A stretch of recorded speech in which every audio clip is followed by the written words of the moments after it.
Chinese is very easy when it is broken down into smaller pieces, and this is what Felix does. Felix makes things really simple with the way he describes those characters, the tools he uses. Really makes remembering these characters easy.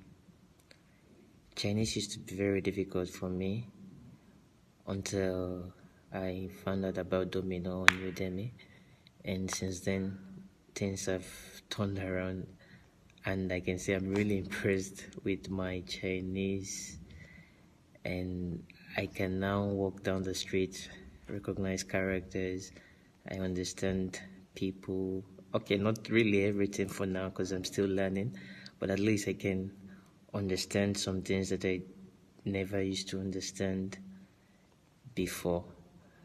Thank you, Domino, for making Chinese easy and fun to learn, and also making it affordable, because I get to choose my own price. That's really, really amazing.